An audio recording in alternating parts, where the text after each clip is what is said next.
In a world increasingly filled with unexpected dangers, the ability to navigate hostile situations without resorting to violence is a skill of immense value, particularly as we age. For many people in their 50s, the prospect of a physical confrontation is not only daunting, but also potentially life-threatening. Street fights are unpredictable and can escalate quickly, leading to severe injuries or even worse outcomes, like death. This is where Aikido, a martial art rooted in the philosophy of non-aggression, becomes a powerful tool, not just for self-defense, but for de-escalating and maintaining inner peace. This concept, known as awase, is about blending with the energy of a confrontation and redirecting it in a way that neutralizes the threat without causing harm. If you're 50 or over, this philosophy aligns perfectly with the wisdom that comes with age. You've lived through enough experiences to know that fighting fire with fire often leads to destruction. Aikido offers an alternative, a way to protect yourself while also protecting others, even those who might wish to harm you. Aikido teaches us that the best way to win a fight is to avoid it altogether. Let's take a look at how Aikido can help you avoid street fights.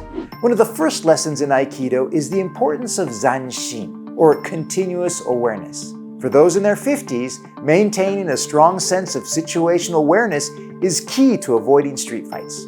As we age, our physical abilities may decline, but our capacity for awareness and understanding increases. Aikido teaches you to read the environment and the people within it, identifying cues that could signal danger. This awareness isn't just about spotting potential attackers, it also involves recognizing your own emotional state. If you're feeling anxious, angry, or afraid, you might unconsciously invite conflict. Aikido provides several practical techniques that can be used to de-escalate situations before they turn violent. These techniques involve verbal and psychological strategies. Your body language can either escalate or de-escalate a situation. Practitioners are taught to adopt a non-confrontational posture. This involves standing with your hands open and visible, your body turned slightly to the side, and your weight evenly distributed. This posture signals that you're not a threat,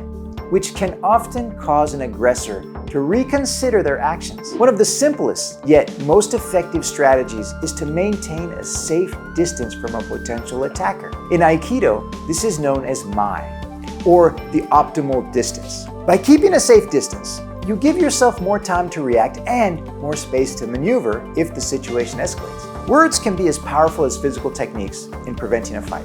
Aikido teaches the importance of using calm, non-threatening language to diffuse a situation. Phrases like, "Is everything okay?" or "I can see you're really upset. Is there anything I can do to help?" can reduce tension and show that you're not interested in escalating the conflict. Instead of reacting defensively, you practice Aikido's principle of de-escalation. You maintain a safe distance, adopt a non-threatening posture, and respond calmly. "I understand you're upset. I didn't realize this was your spot. Let me find another one." By acknowledging their frustration without mirroring their aggression, you diffuse the situation. The stranger, seeing that you're not a threat and that you're willing to help, begins to calm down. This simple application of Aikido's verbal and psychological techniques helps you avoid a potentially dangerous altercation. While walking home late at night, you notice someone following you closely. Your awareness, honed by Aikido practice, alerts you to the potential threat. Instead of panicking, you begin to subtly increase the distance between yourself and the follower, maintaining your mind, while looking for opportunities to safely exit the situation. You might cross the street, enter a well-lit area, or walk towards a group of people. At the same time, your body language remains confident, but non-aggressive, signaling that while you're aware of the person, you're not fearful. If the follower continues to close in, you might use a firm but calm voice to acknowledge their presence with a neutral statement, like, "Can I help you with something?" Often, the combination of your alertness, your breathing, your confidence, and refusal to be an easy target is enough to deter the would-be aggressor. Suppose a situation does escalate to physical aggression. In that case, Aikido techniques focus on redirecting the attacker's energy rather than meeting it head-on. Techniques such as irimi, entering, and tenkan, turning, allow you to blend with the attack and guide it away from you. This redirection not only neutralizes the threat, but also minimizes the risk of injury to both you and the attacker. This is particularly important as we age and become more conscious of the potential for injury.